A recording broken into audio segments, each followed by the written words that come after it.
Hi, it's me, Dora V here, and on Greek Orthodox Easter, I finally decided to make some commentary on episode 2 of Game of Thrones, season 8. I hope this wasn't a boo-boo.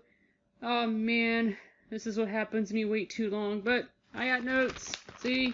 Listen. Notes. So that'll help. Anyway, I'm just gonna get to the point.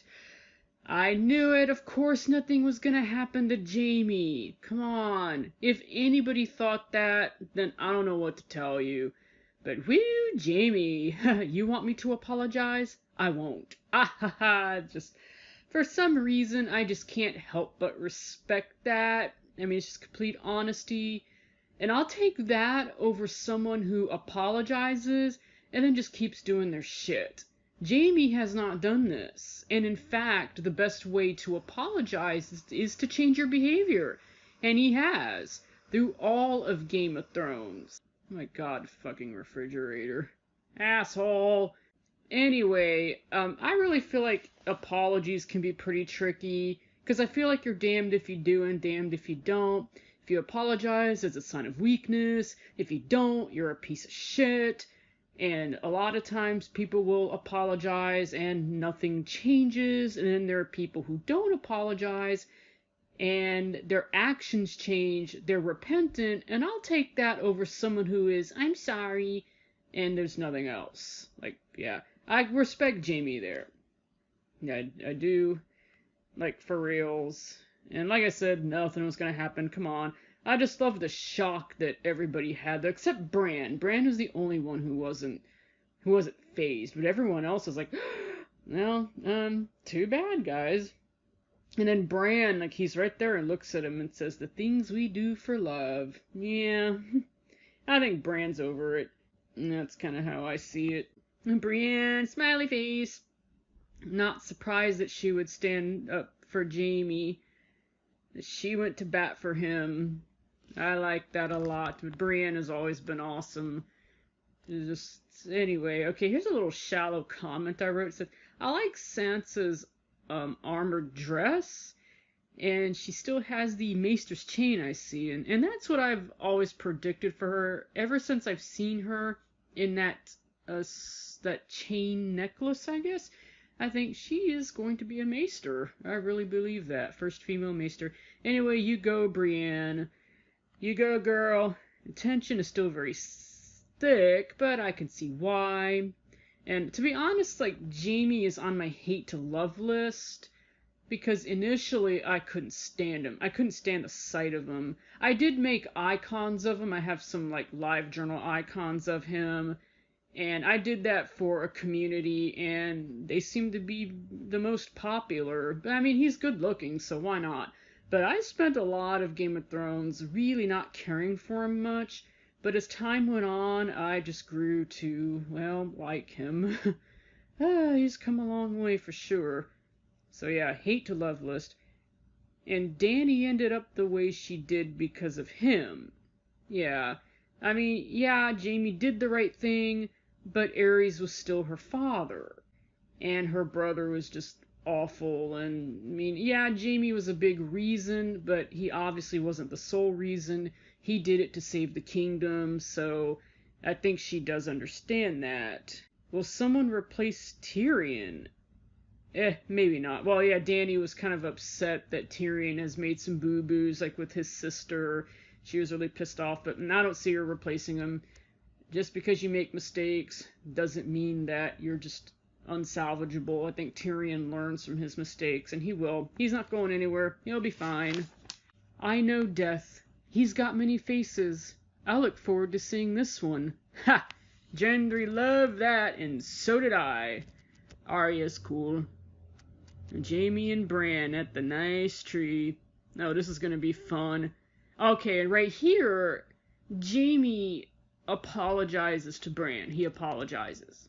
Okay, so this was done in private, and it's a private apology, and yeah, really, when you think about it, that's just it. It's between him and Bran. So yeah, here, apologize.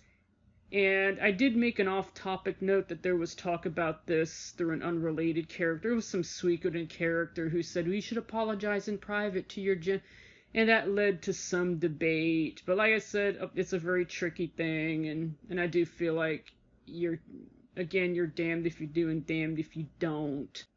And just blah.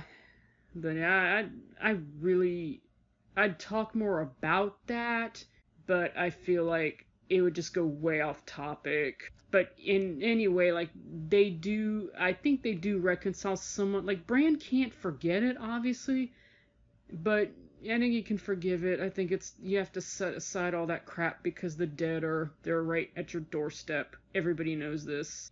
Then it's back to Tyrion. So, we're going to die at Winterfell. Wow, Tyrion. He does have a point about Jaime. He knew Cersei and loved her anyway. Yeah, uh-huh. Not anymore, it seems. It took long enough. Well, sometimes it takes a while to finally let go of all your illusions and then just let Cersei rot, really. And it says something about a white. It says, well, maybe he'll kill her. And maybe some white will kill Cersei. Someone will, I'm sure. Then Jaime and Brienne for the win if Tormund doesn't get her first. Yes, for the win. And Jorah is 100% right about Tyrion. Tyrion learns. Tyrion is awesome. I love Tyrion. Jorah's an alright guy, too. And, oh, yeah, the Sansa Downie thing, I really love that. It looked like they were totally going to reconcile. They were about to hold hands and kiss and make love and do all these wonderful things. And then Sansa asks, what about the North? And that's when the tension comes right back. And Dany's like, nope, we're not having sex tonight. Fuck that noise. And then a wild Theon appears. Yeah, to Dragon Quest music. Because I think Jon will patch things up. I do. I think he'll be the one who will kind of mediate. But I do hope that they'll do it on their own, though. That hopefully they will finally get on the wrong foot, reconcile, get over their differences, and for fuck's sake, work together. They need to. Like, for real. Or everyone's gonna die. And then Sansa, she sees Theon and she hugs him. That's precious. It truly is. Davos owning as usual, and is this little girl with a scar and she wants to help. Oh, but Jilly, she says, well, I have a son and you can protect us in the crypt. And she's a smart girl. I really like Jilly. Hi, Tormund, how do you do? Wall people, last hearth. Yeah. Night King struck. That's early. They're coming. Maybe they'll clean up after themselves, too. An endless night. Haha, vampires would love that. Memories, huh? Yeah, endless night. There's actually a vampire ball. I think it's every Halloween, and it's in New Orleans, and it's hosted by a guy named Father Sebastian, and they call it Endless Night. It'd be interesting to attend, but it's not really. I'm not that much into the vampire thing, but I like that name, Endless Night. Theon, Smiley! Theon's being a sweetheart. That's precious. And then they're meeting. Yeah, because they know that the night people are heading their way. The creatures of the night. They've come to suck your blood and kill you. And Tyrion wants to fight, but she's like, no. Get your ass to the crypt. You're here because of your mind. Absolutely. And honestly, Tyrion's not that good in the battlefield anyway. So if you want to go fight with your mind in the crypt and be a strategist there. So Dany got that right. Go play in the crypt with whoever. Then there's a scene with Grey Worm and Missandei. Aw, we are not the peaceful people. We will protect you. You rock, Grey Worm. And Missandei, you are a genius and you are brilliant. And you kick ass in your own right. I love you both. And I like to think that they'll both be okay, but I kind of suspect not. And hopefully they won't become whites, because that would stink. Oh, hi, Ghost. There's a doggy. And now our watch begins. Yeah, no shit. There's Samwell. You have done awesome things, but you're basically like Tyrion. A mind is a terrible thing to waste. Yeah, I know Samwell has killed whites. Did he kill a White Walker? I thought he did. Yeah, I think he did. So he's got some guts. He's certainly learned to have. But again, you're not that much of a warrior. Like, this isn't a skirmish. Like, this is like a full-on war with a bunch of dead people and White Walkers. So if he goes out there, it'd just be pointless. And there goes his mind. We need your mind, Samwell. You're here because of your mind. Was. The past full circle. It says the perils of self-betterment. Davos for the win again. And this is where, like, pretty much everybody is in one room. It's Brienne, Jaime, Tyrion, Davos, Tormund. They're all in there in that same room. And this is what I've seen in a game called Suikoden. It's one of my favorites. And during the war, like, oh boy, how do I describe this? Let me see. There's the final battle. Before the final battle, you can go to certain areas and you'll see all these people talking. All these characters are all talking and reminiscing, and they're just basically preparing for the final battle. And one of my favorite such scenes is in the movie Glory. That's a good movie. And right before the final battle, you see the officers, like, they're just sitting in the tent, but they're listening to the soldiers, and they're all going,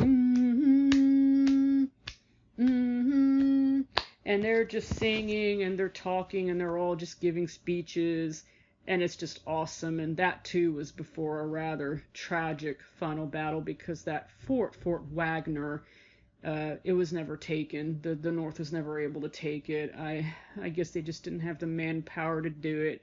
If it's any consolation, though, like, the South eventually abandoned that fort, but still, it was a pretty tough fort to take. Would have been nice to take it, but they didn't. But in Suikoden, and I'm pretty certain it's all of them, all these characters reminisce, but the difference is that in Suikoden, you get to decide who you want to see. I am almost positive you do. If I recall correctly, you do. Whereas in the show and the movies, you don't get a choice. So, anyway, the perils of self-betterment. Yeah, Davos, you're always awesome. If you bettered yourself, you would ascend to godhood. I mean, any more than you already have. You'd be Davos the Godworth, or the Onion something. And everybody thinks they'll die. It's like, sheesh, yeah, we're all gonna die. Whoopee, we're all gonna die. And it's 1, 2, 3, what are we fighting for? Don't ask me, I don't give a damn. Next stop is Vietnam. And just, Jesus. No. And there's just a lot of uncertainty, though. You just don't know. But no, I think most people will be fine for now. Like, okay, thanks, Tormund, and some Giant's milk. And he's such a messy ass. God damn, he's drinking it, and it's like all like dribbling down his shirt. Like, good God. I love him, though. Yeah, drink up, Davos, you might as well. Arya and Hound. Hound for the win, as always. Nice to see you again. I'm not spending my final hours with you two miserable old shits.